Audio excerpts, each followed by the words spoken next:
Hello everyone, it's me, Hivesplot, back again with another video. Today I'll be commentating about the events of the Scorching over a speeddraw I did of @RebeccaCryder's Sandwing OC Sunfall. They requested that I draw their OC, and any of you could do the same in the comment section below. And while you're down there, could you please like the video? It helps out a lot, and how about if this video gets 200 likes, then I will write a Wings of Fire song.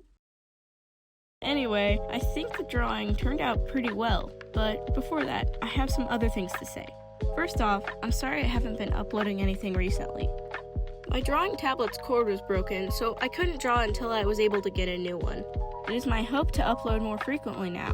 Second, I'd like to show off this lovely piece of fan art of Hivesplot by @SugarAxolotl. Shout out to them because seriously, this is so amazing. Thank you so much. Anyway, with that said, we could get on to the rest of the video. We all know what the Scorching was. It was a distinguishing event in Pyrean history where dragons overthrew the dominant species on the continent, humans. For the longest time, that is all we knew, but spoiler alert, in Book 15, Flames of Hope, we were given an in-depth explanation of what exactly happened. In essence, a human named Cottonmouth came up with the idea to steal unhatched eggs of dragons and attempt to control the dragonettes using fear once they hatched. What his empire had wanted to do was use the dragons to destroy the rival empires, but of course, the dragonettes rebelled and they were never able to control them. They kept trying though, kept stealing dragon eggs and kept locking innocent hatchlings into cold, dark metal cages. This made the mothers of the eggs very angry and grief-stricken, rightfully so, and they formed tribes. Groups of similar dragons came together to chase out all the humans, and soon these tribes split up into different yet similar components with one dragon each, a queen, as their ruler. Some of these are quite interesting to me, so I'll split it into parts. What we know about the human empires, Cottonmouth's descent into evil, and the ancestors of the tribes.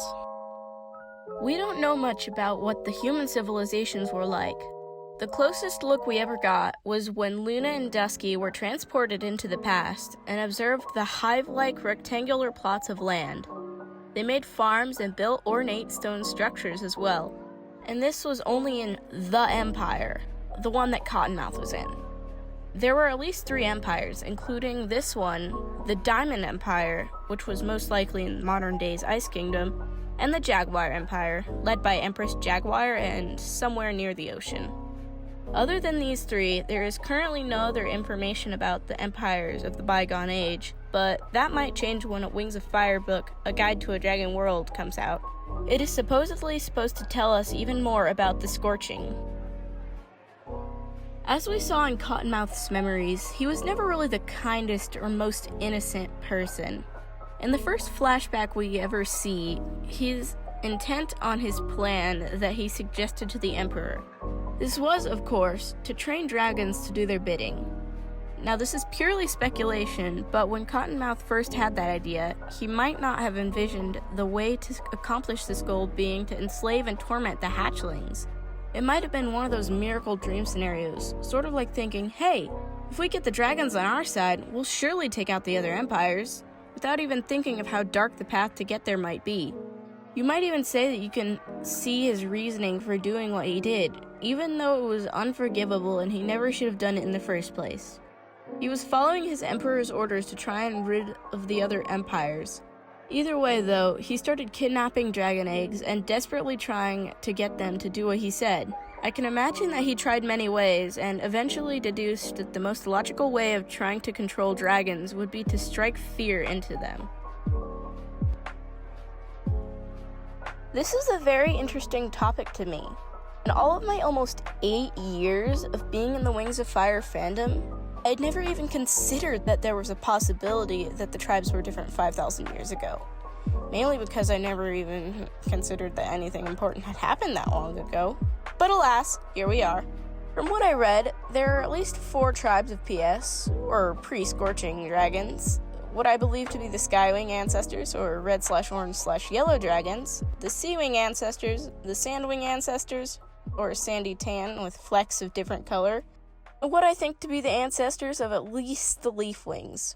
Blizzard/Freedom and her mother are obviously the last one. The dragons to fall under the presumed Skywing ancestors would be the underbaked orange and lemon yellow dragon, who had 3 eggs, and the red dragon, who had 6 eggs. Jeez.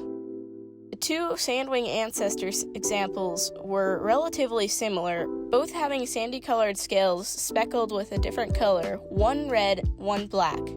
Unfortunately, we were never shown any examples of the sea dragons, but my headcanon is that their colors were more green and turquoise rather than blue.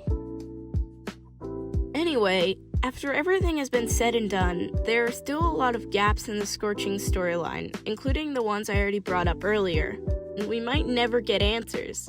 It all just depends on where Toei intends to take the series next. But that's a topic for another video, so I'll just wrap it up here. I hope you enjoyed the speed paint as well as the conversation that went with it. Feel free to argue with any of my points in the comments below. I'll make sure to answer you. Don't be a cottonmouth, and have a good rest of your day. Bye!